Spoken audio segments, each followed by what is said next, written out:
Hi అందరికీ! అందరూ ఎలా ఉన్నారు? నేనైతే చాలా బాగున్నాను. మీరు కూడా బాగుండాలని కోరుకుంటున్నాను. నేను ఈరోజు బోటీ ఫ్రై చేయబోతున్నాను. చూడండి, దానికోసం హాఫ్ కేజీ బోటీ తీసుకున్నాను. ఇదంతా క్లీన్ చేసుకోవాలి కదా, అందుకోసం పక్కన వేడి నీళ్ళు కూడా పెట్టుకున్నాను. వేడి నీళ్ళు వేస్తే స్మెల్ రాకుండా ఉంటుంది, అలాగే చాలా క్లీన్గా అయిపోతుంది. చూడండి, వేడి నీళ్ళు రెడీ అయిపోయాయి. ఇప్పుడు దీన్ని ఇందులో డిప్ చేయాలి. ఈ విధంగా డిప్ చేయాలి. ఎక్కువసేపు ఉంచకూడదు, ఎందుకంటే గట్టిగా అయిపోతుంది, ఆ పైనది రాదు. ఇలా ఒక్కసారి డిప్ చేసి బయటికి తీసి ఆ మిశ్రమాన్ని అంతా ఈ విధంగా క్లీన్ చేసుకోవాలి. చూడండి ఎంత ఈజీగా వచ్చేస్తుందో. ఒక్కొక్కటి అస్సలు రాదండి, చాలా గట్టిగా ఉండిపోతాయి. చూడండి, ఈ విధంగా అంతా నీట్గా క్లీన్గా చేసుకోవాలి. చాలా టైం పడుతుందండి ఈ ప్రాసెస్కి.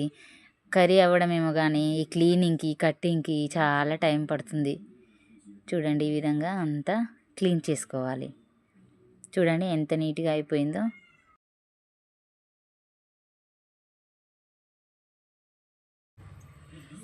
ఇది పక్కన పెట్టుకొని ఇవి కూడా నీట్గా క్లీన్ చేసుకోవాలండి. లోపలంతా కచరా ఉంటుంది కదా, ఈ విధంగా వేడి నీళ్ళలో ముంచుతూ క్లీన్ చేసుకోవాలి.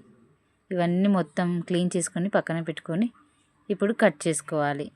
కట్ చేస్తుంటే చేతిలో అస్సలు ఉండవండి, జారిపోతూ ఉంటాయి. జాగ్రత్తగా కట్ చేసుకోండి. బోటీ మొత్తం కట్ చేసి పక్కన పెట్టుకోవాలి. చూడండి, ఈ విధంగా కట్ చేసుకోండి.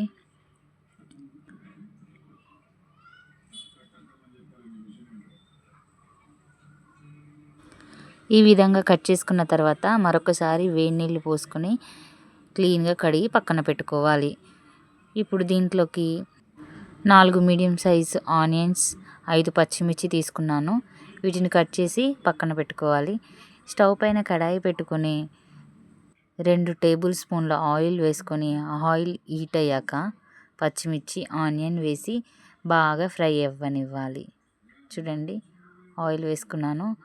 ఆయిల్ హీట్ అయ్యాక అందులో పచ్చిమిర్చి, ఆనియన్ యాడ్ చేసుకోవాలి.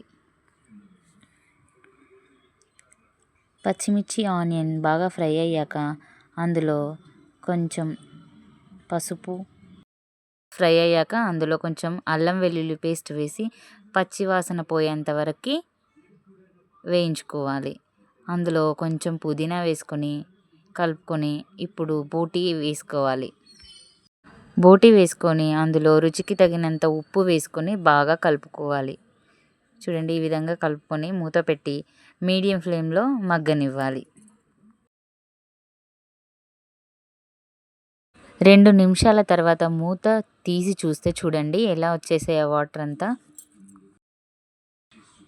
అంతా దగ్గర పడి ఈ మిశ్రమం అంతా దగ్గర పడే వరకు ఉంచాలి. మీడియం ఫ్లేమ్లోనే ఉంచుకోవాలండి. చూడండి, బోటీ ఫ్రై రెడీ అయిపోయింది. పైనుండి కొంచెం గరం మసాలా వేసుకోవాలి. నేను ముందే దంచి పెట్టుకున్నాను. అంతే, పైనుంచి గార్నిష్ కోసం కొత్తిమీర వేసుకొని టేస్టీ బోటీ ఫ్రై రెడీ అయిపోయింది. చూడండి, నచ్చితే లైక్ చేయండి, షేర్ చేయండి, సబ్స్క్రైబ్ చేయండి. Thank you for watching.